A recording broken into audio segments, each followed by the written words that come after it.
Our last building referendum was in 1996. We had a 30-year note on that, expired in 2016. We identified pretty quickly that we need to do some improvements to the school. Think of your house as being 30 years since the last time you've done an improvement on it, and there's certainly some improvements you need to make at some point.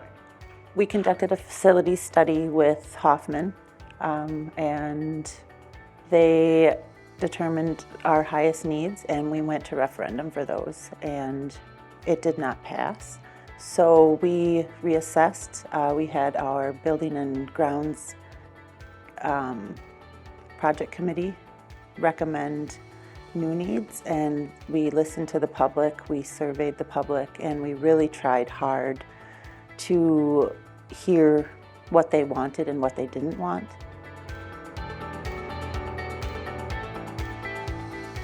We have pipes that have been here since the beginning of time. Our boilers are getting older to the point where they need to be replaced. They're very inefficient, or we could get more efficient boilers in here. We will have a better chance of saving out quite a bit of money. A lot of it is now duct taped and pieced together the best way we can make it happen.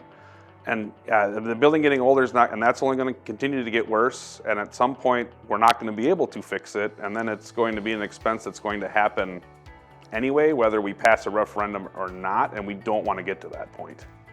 Making these investments adds to the longevity of our building. It eliminates some ongoing repairs that we've been having to do over the years.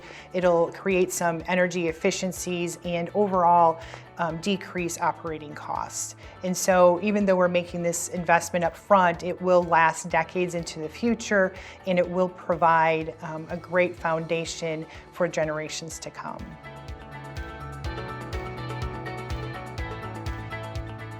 The last time we upgraded our facilities with a larger build, the entrances were not considered unsafe because the climate around school safety was so much different.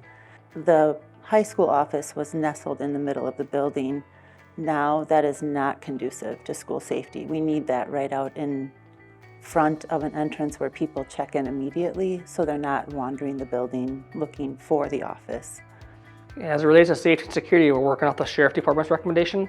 They recommended that we put in a double vestibule entrance with direct oversight of visitors. This will create access control doors with restricted entry into the building so that we'll know exactly what they want before they come into the building. Because when it's all said and done, the safety of our students and staff is the most important thing we can do. Our tech ed program is the worst spot of all. We have equipment that we have sitting in storage that we cannot even hook up because of the fact we don't have enough power to run it. And our panels are obsolete. We're finding out that if we lose a breaker, we're not going to find it. And we don't want to get in that situation where we have to shut the shop down or say our HVAC system's down because of the fact that we don't have any power.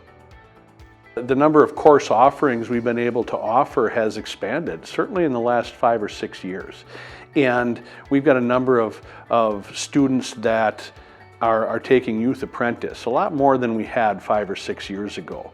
And that exposure to technical education is what gets them more interested in the Youth Apprenticeship. The facility is run down. We have to upgrade that facility so students have a more conducive place to learn.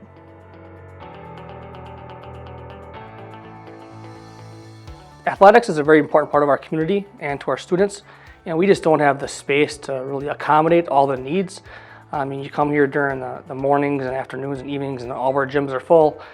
You see our dance team practicing in the hallway, in the cafeteria. You see some of our kids, middle schoolers, even practicing at 7, 8, 9 o'clock at night, out of school night. Sometimes they're coming at 6 in the morning to practice. We just don't have the facilities to accommodate all the needs of the district. There is such a demand for these facilities, and it's not just athletics, it's archery, it's band, it's drama, it's all these different extracurriculars that need the space to practice whatever they're interested in.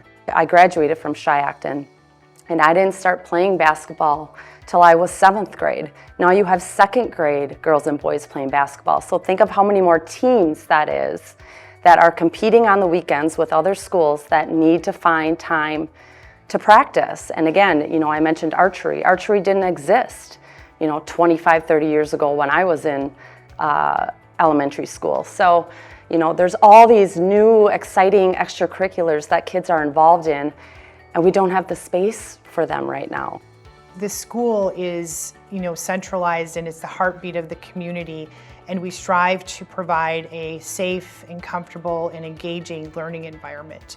And even though some of these items are behind the walls and they remain unseen, they still add to the overall aesthetic and comfort of the learning environment.